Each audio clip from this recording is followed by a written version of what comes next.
Hello everyone. आज के इस लेक्चर में हम करने वाले हैं इकोनॉमिक्स के क्वेश्चन पेपर को डिस्कस, जो कि 2024 में यूपी बोर्ड क्लास 12th में कंडक्ट हुआ था।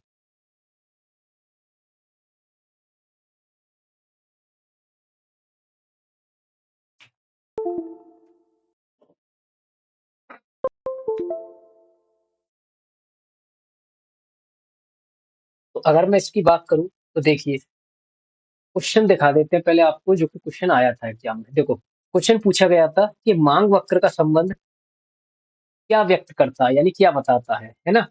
तो ये एमसीक्यू पूछा गया था 1 नंबर का। इसके साथ साथ इसका लॉन्ग क्वेश्चन भी आ जाता है ना। लॉन्ग के साथ साथ इसका जो है शॉर्ट आंसर भी पूछ लेते हैं 5 नंबर में, 4 नंबर में, है ना। तो उसको भी ध्यान में रखते हुए हम इस टॉपिक को कवर करने वाले हैं। तो इस क्वेश्चन को सॉल्व तो हम करेंगे बाद में, पहले इसके बारे में जान लेते हैं कि मांग वक्र क्या होता है, मांग को और मांग का मतलब क्या होता है। ठीक है, अगर हम बात करें मांग की, तो मांग का मतलब क्या होता है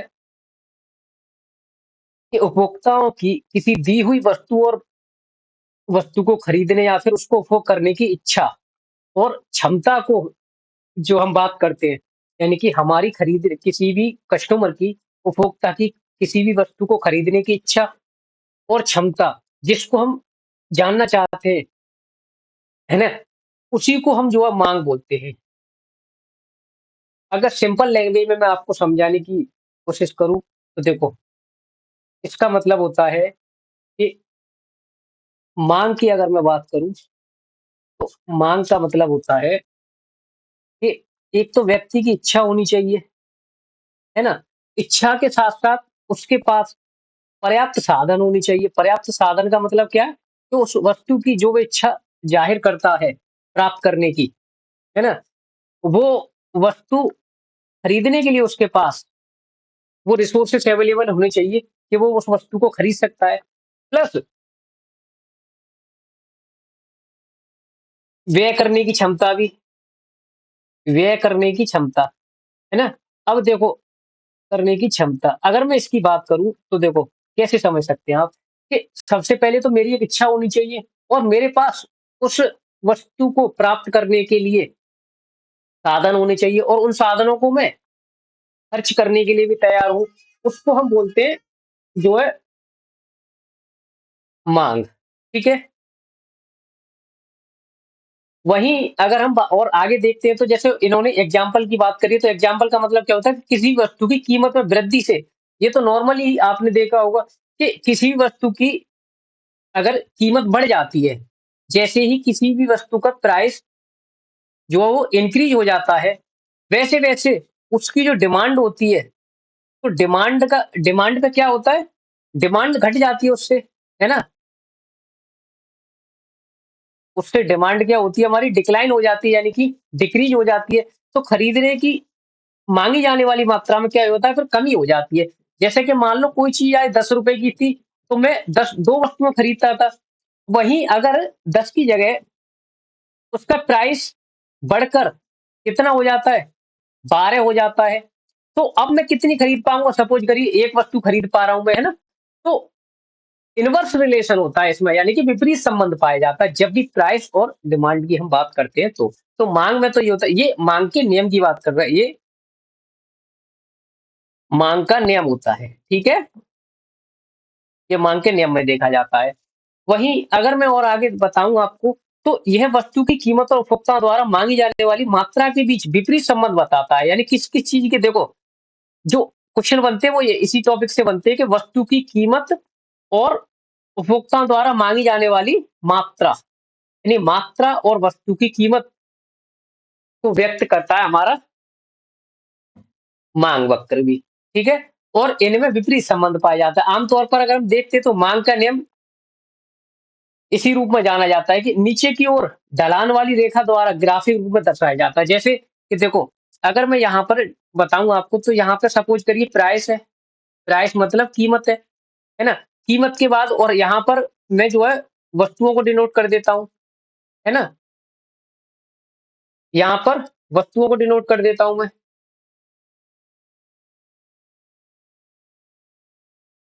यानी एक्स अक्ष पर हम वस्तुओं को रख देते हैं और ये हो गई इसकी कीमत।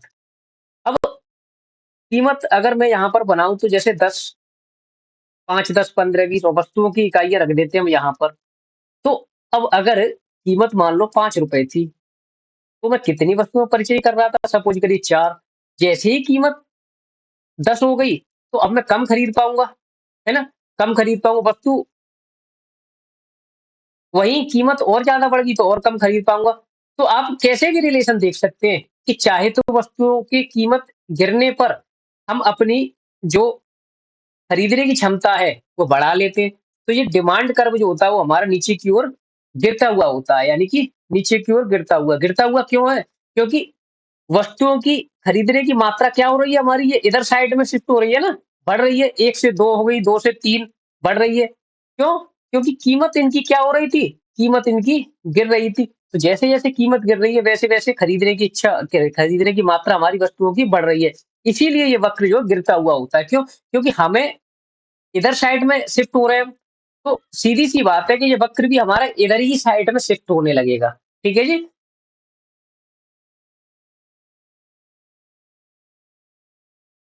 उसके बाद हम देखें तो माँग के निर्धारक की बात करते हैं हम, है ना?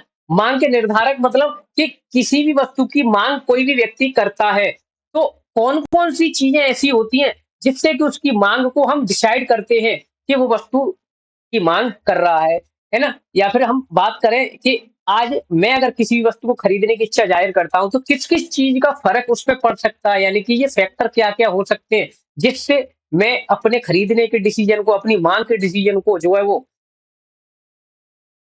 फ़र्क डाल सकता हूँ मैं उसमें। तो एक तो है उत्पाद की कीमत। अब भई किसी भी प्रोडक्ट की कीमत ₹10 है कि ₹20 है कि ₹100 है, क्या वो चीज़ फ़र्क नहीं डालेगी हमारी खरीदने की क्षमता पर? है ना? कि 10 की है या ₹20 में मिल रही है वो चीज़ या ₹100 की मिल रही है तो बिल्कुल डालेगी भई। लेकिन यहाँ पर हम देखते क्या हैं माँग में कि केवल चेंज किसमें होगा? परिवर्तन होगा केवल, परिवर्तन केवल होगा किसमें? कीमत में। बाकी की सारी चीज़ें क्या होगी?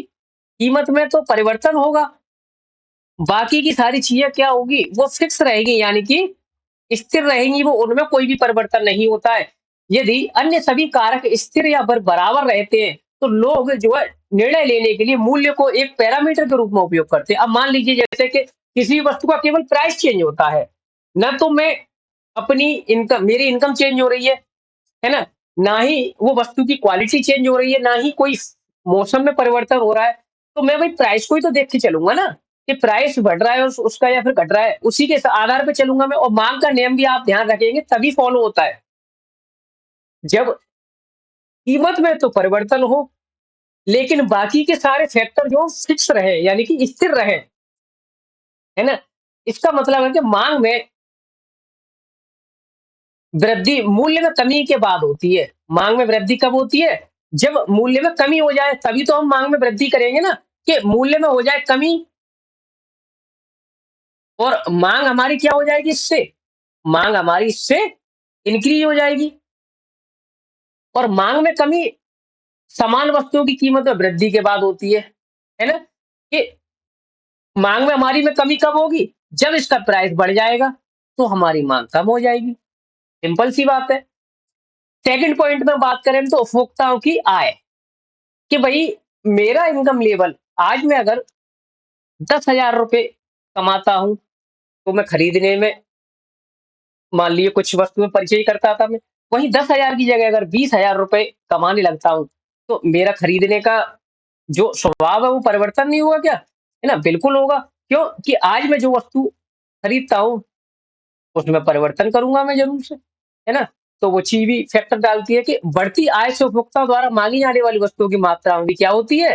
वृद्धि हो जाती है। भई जहाँ पर मैं 2 वस्तुएँ खरीद कर काम चलाता था, वहाँ पर अगर मेरी इनकम का लेवल बढ़ जाता है, तो वही 2 की जगह मैं 4 परचेज़ कर सकता हूँ, है ना? वहीं आय में गिरावट के साथ-साथ उपभोग के स्तर में भी क्या हो जाती है फिर? कमी आ जाती है। भई जो बंदा ₹5,000 कमाता है, वो कम से भी गुज़ारा चला सकता है ना? आय और माँग के बीच यह संबंध प्रकृति में रैखिक नहीं है। क्यों? क्योंकि आय और मांग में संबंध नहीं बताया जाता मोस्ट ऑफ, क्योंकि डिमांड का नियम हमारा फॉलो ही नहीं होता वहां पर। डिमांड का नियम तो वहां फॉलो होता है जहां पर केवल मूल्य में परिवर्तन होगा, उसके आधार पर हम मांग में परिवर्तन को देखते हैं कि मांगी गई मात्रा में हमारी में कितना परिवर्तन हो रहा है। किसी की इनकम चेंज होनी नहीं चाहिए, है ना, ये ऐसा एज्यूम करके चलते हैं। लेकिन आप एक नॉर्मल लैंग्वेज में अगर सोचने की देखें, तो क्या इनकम चेंज नहीं होती किसी की, है ना? सीमांत उपयोगिता मांग के स्तर में परिवर्तन अनुपात को भी निर्धारित करती है। ठीक है? ये भी बात आपको याद रखनी है। सेकंड, अगर थर्ड पॉइंट की हम बात करें, सेकंड हो गया हमारा, संबंधित वस्तुओं सेवाओं की कीमतें फिक्स रहनी चाहिए, ऐसा इसमें एज्यूम करके चला जाता है। जैसे कि आज मैं अगर मान लीजिए चाय पीता हूँ, है ना? और चाय के साथ-साथ एक तरफ हम देख लें कॉफ़ी की बात कर लें, तो अगर मैं चाय पीता हूँ और कॉफ़ी, सपोज़ करिए चाय मैं पीता हूँ जब ₹10 की थी, कॉफ़ी की अगर हम बात करें, कॉफ़ी ₹8 की मिल रही है, लेकिन मैं अभी चाय पी रहा हूँ। उसके बाद जैसे ही कॉफ़ी की कीमत 8 से क्या हो जाती है, और गिर जाती है, यानी 5 हो जाती है। तो मेरा जो आज ₹10 की चाय जो पी रहे थे हम, वहाँ पर हम क्या करेंगे अब? इधर शिफ्ट होने लगेंगे, है ना? कॉफ़ी पे शिफ्ट हो जाएँगे। तो संबंधित वस्तुओं की कीमतों में भी परिवर्तन नहीं होना चाहिए, ऐसा हम माँग के नियम में पढ़ते हैं। लेकिन अगर हम बात करें यहाँ पर, तो कीमत में वृद्धि से पूरक उत्पाद की माँग में कमी आ जाती है। क्यों आ जाती है? कि कीमत में अब मान लो वृद्धि हो गई, चाय की कीमत ₹10 से 12 हो गई, तो पूरक वस्तु या फिर हम बात करें संबंधित वस्तु, तो उनमें फ़र्क ज़रूर देखने के लिए हमें यहाँ पर मिल जाता है। तो ये संबंधित और पूरक जो है, अब अच्छा, पूरक वस्तुओं की बात करें हम यहाँ पे, ये तो मैंने संबंधित वस्तुओं की बता दी है ना, जो कि स्थानापन्न वस्तुएँ बोलते हैं हम इसको, स्थानापन्न वस्तु बोलते हैं ना? कौन-सी? जहाँ पर चाय और कॉफ़ी की बात बात करते हैं हम। और वहीं अगर मैं पूरक वस्तुओं की बात करूँ, जैसे ये लिखा है ना पूरक, तो ये लिखा हुआ है, पूरक वस्तु मतलब एक के बिना दूसरे का गुज़ारा नहीं होता है ना? यहाँ पर हम कार, पेट्रोल की बात कर सकते हैं। कार और पेट्रोल। कार और पेट्रोल क्या होती हैं? कार, पेट्रोल पूरक वस्तुएँ होती हैं, ठीक है? स्थानापन्न में जो मैं अभी चाय की बात कर रहा था, चाय की कीमत में वृद्धि से कॉफ़ी की माँग क्या हो जाएगी? बढ़ जाएगी। और चाय की कीमत अगर घट रही है, तो कॉफ़ी की माँग, जो जैसे कि चाय की कीमत अगर घट गई, है ना? चाय चाय की कीमत अगर घट जाती है, तो कॉफ़ी की माँग तो भई ऑब्वियसली कि जो है वो बढ़ जाएगी। चाय की कीमत अगर घट गई तो कॉफ़ी, हाँ, कॉफ़ी की बढ़ जाएगी, है ना? ये मतलब इनवर्स रिलेशन देखना है आपको, स्थानापन्न में भी और पूरक में भी। ठीक है? पूरक में क्या होता है, जैसे कि मान लीजिए कार की प्राइस अगर बढ़ जाते हैं, तो कार कम बिकेगी, तो पेट्रोल की जो खपत है वो क्या होगी फिर? कम होगी। वहीं चाय की बात कर रहे थे हम यहाँ पर, तो ये एक-दूसरे की जो स्थानापन्न वस्तु है, कि इसकी जगह हम इसका भी प्रयोग कर सकते हैं।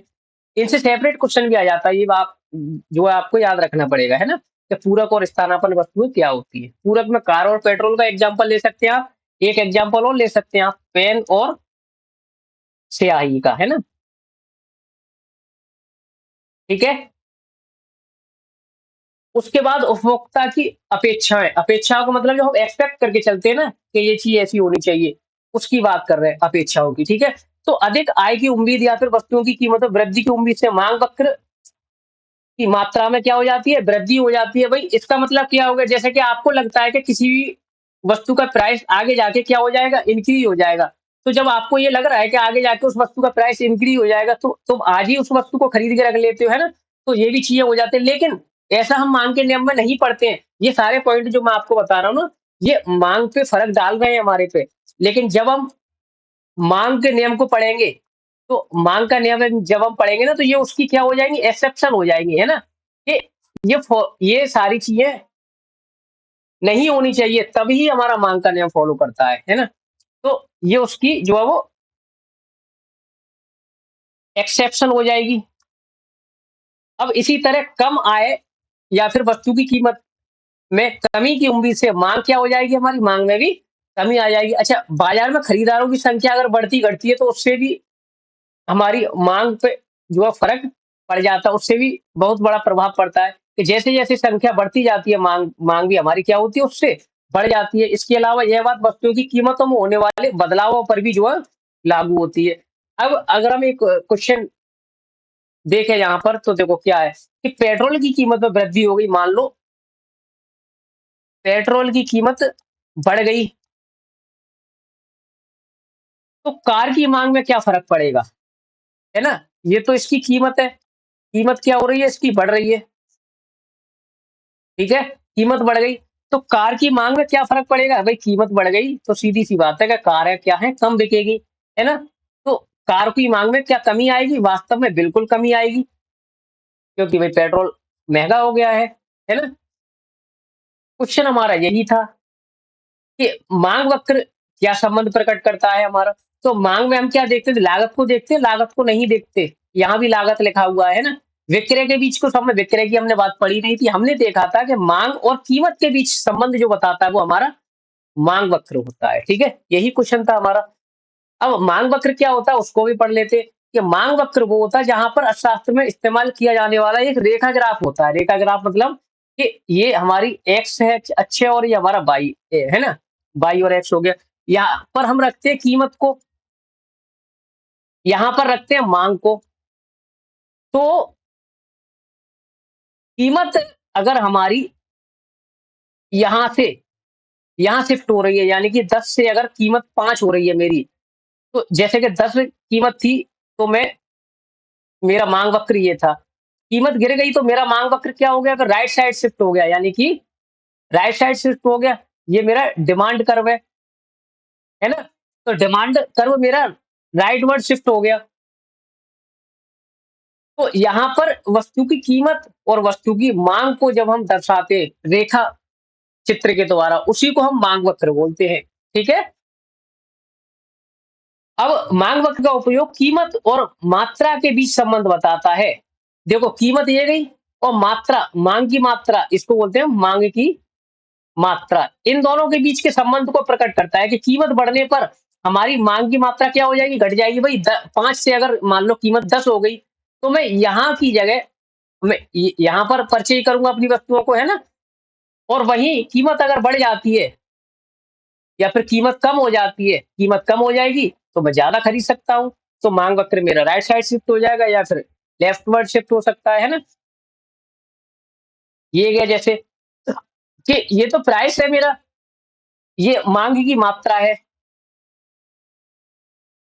ठीक है? ये क्या है? मेरी मांग की मात्रा है।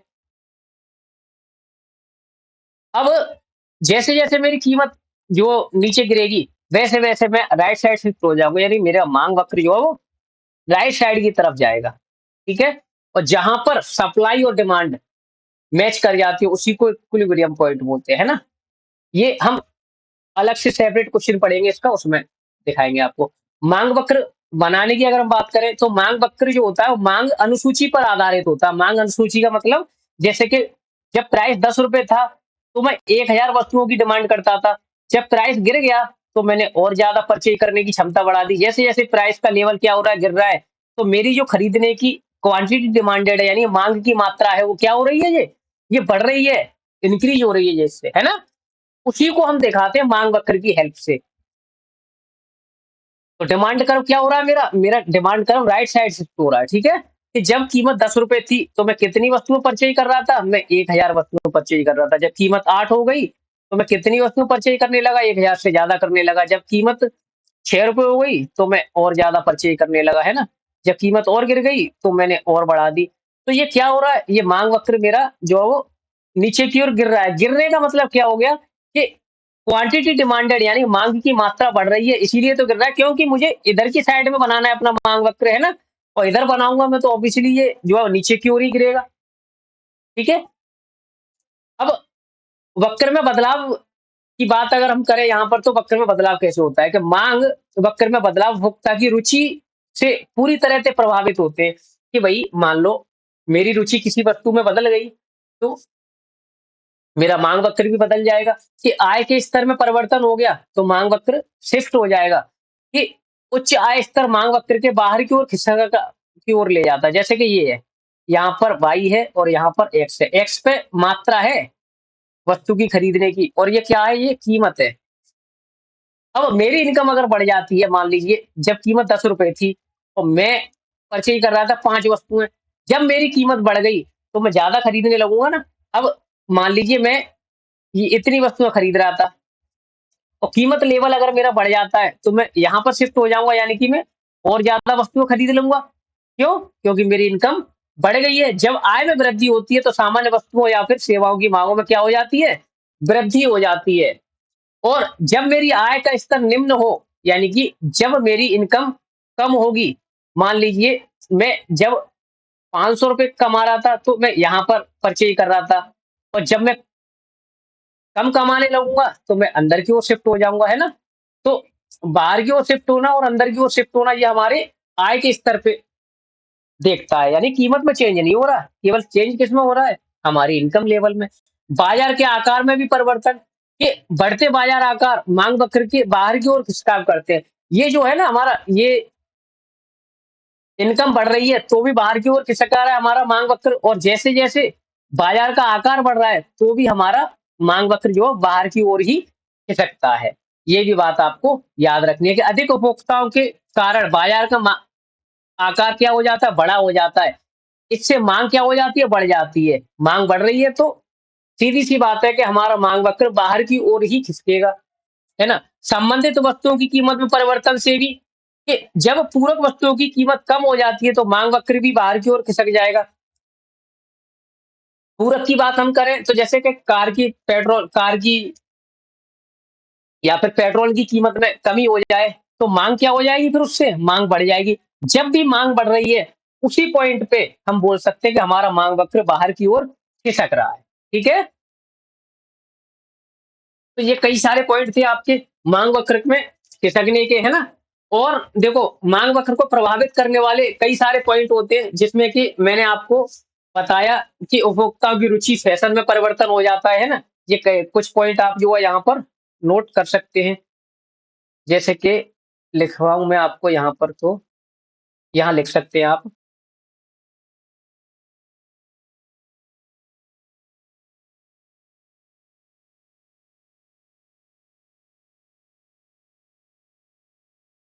देखो, यहाँ लिख सकते हैं आप, मांग को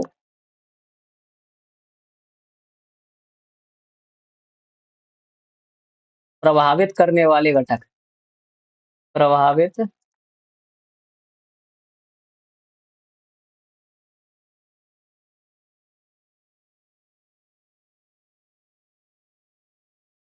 घटक, है ना?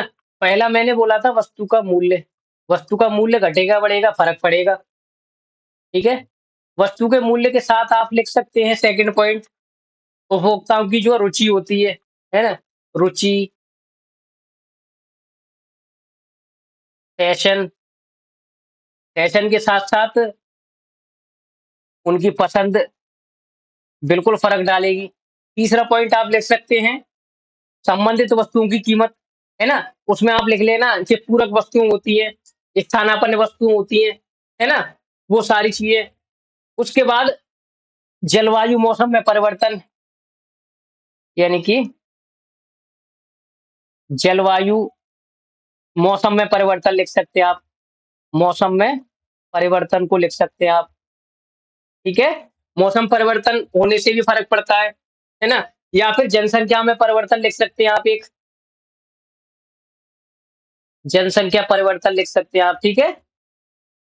उसके साथ-साथ आप एक और लिख सकते हैं, जैसे कि सरकार की पॉलिसी, है ना? सरकार की नीति,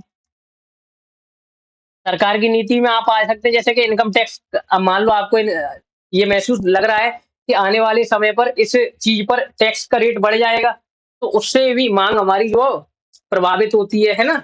ये सारे पॉइंट हो जाते हैं इसमें, ठीक है? तो यही सारे पॉइंट जो आपको यहाँ पर याद रखने हैं एग्ज़ाम के पॉइंट ऑफ व्यू से, ठीक है?